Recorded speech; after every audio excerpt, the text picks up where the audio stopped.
All right, grade 9. So, what does a Rice Krispie square have in common with a piece of metal?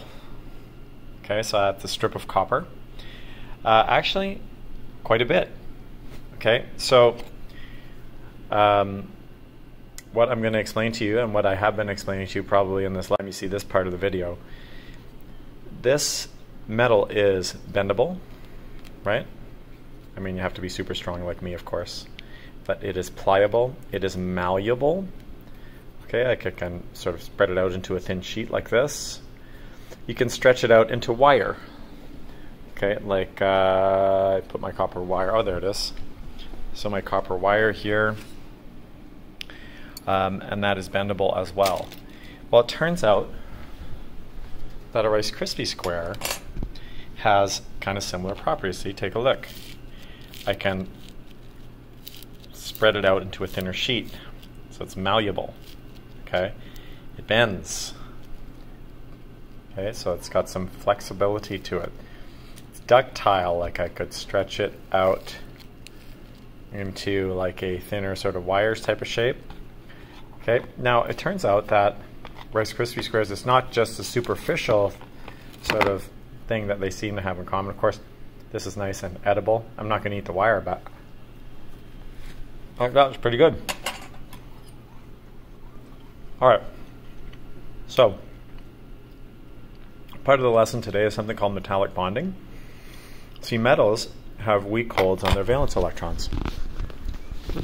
So if I were to show you this here, I'll just go to the smartboard, and you'll see this later when I do the notes. Okay, I'm just actually going to start a new page. So if you're an atom of copper, see, copper has a nucleus that has a positive charge in it. Okay, so if that's you, if that's copper, that's your positively charged nucleus.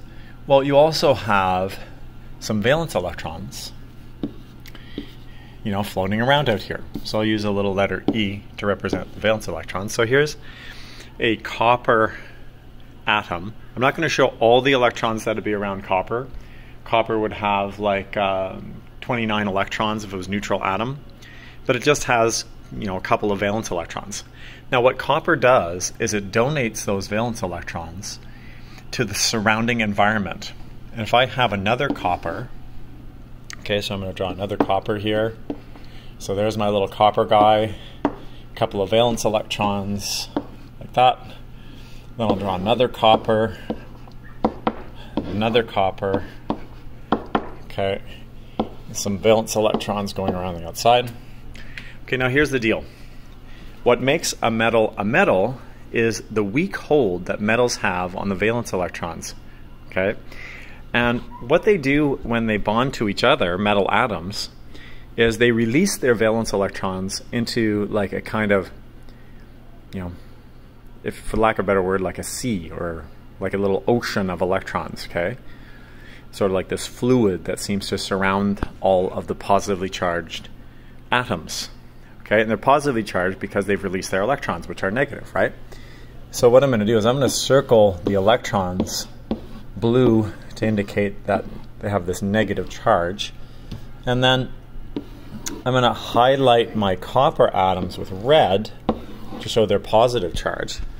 Now positive and negatives attract, okay? So that sea of electrons that kind of surrounds the copper is like a negative soup, if you want to think of it like that.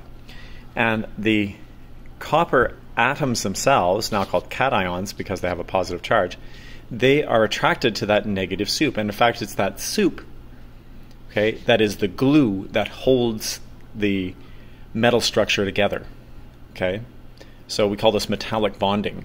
When metal atoms bond to each other, they do it this way, okay? Now, the marshmallow part of the Rice Krispie square is like the glue that holds the Krispies together, okay? So if I were to stretch this out a little bit, here you can see like some of the marshmallow strands that are in there. That's the glue that holds it together. So the sea of electrons is like that, and the individual Rice Krispie squares that the Rice Krispies that you can see in there, they're like the metal cations the atom that's positively charged, okay? And there's glue that holds it together, okay? That's what makes metals have very high melting points and boiling points typically. That's what makes them malleable, okay, and pliable. That's what makes them good conductors of electricity. Because if we can make that sea of electrons move, okay, we have current electricity then, okay? So like I said, that's metallic bonding. What Rice Krispie squares have in common with metal bonds.